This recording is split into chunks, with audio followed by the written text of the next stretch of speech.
Hi, folks. Welcome back. Democrats aren't just losing the plot. They've lit it on fire, blamed Republicans, and called it progress.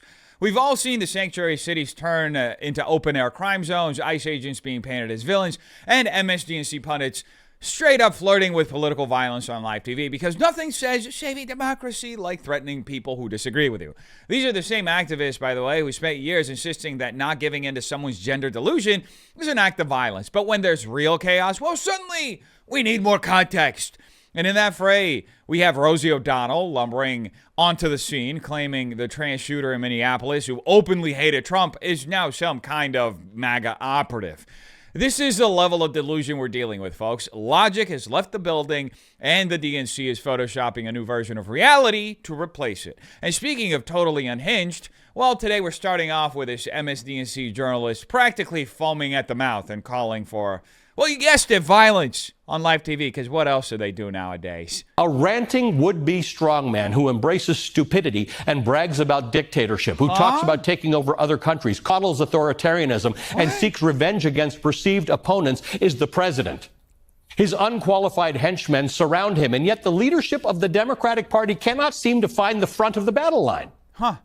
Political leaders who think their job is to keep the government open and cut deals and make strongly worded statements to the media and on the floor of Congress are missing this moment entirely. Americans are begging for more. Who? Begging them to get off the mat and get back into the fight. So if you are a political leader in this country and you are not prepared to fight with both hands, you're not prepared to make good trouble, then perhaps you should step aside. Wow. And make space for those who will.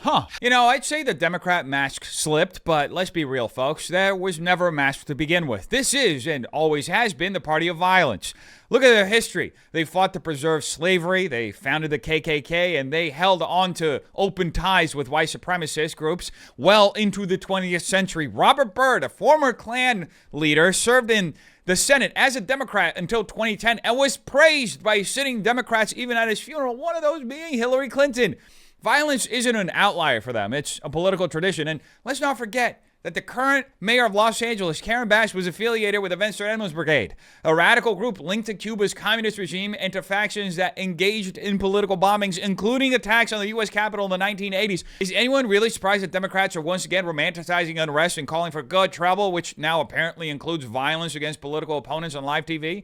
These are the same people who spent the summer of 2020 justifying riots as mostly peaceful, who burned down small businesses, and who just months ago were vandalizing Tesla dealerships simply because Elon Musk committed the unforgivable sin of not towing their ideological line. So when you see an MSNBC commentator frothing at the mouth demanding that Democrats fight with both hands, it's not a bug. It's the system working exactly as designed. What we're witnessing isn't a slip-up. It's a natural endgame of a movement that's replaced debate with destruction and persuasion with intimidation, because they really have no substance to their argument. All they have is fear.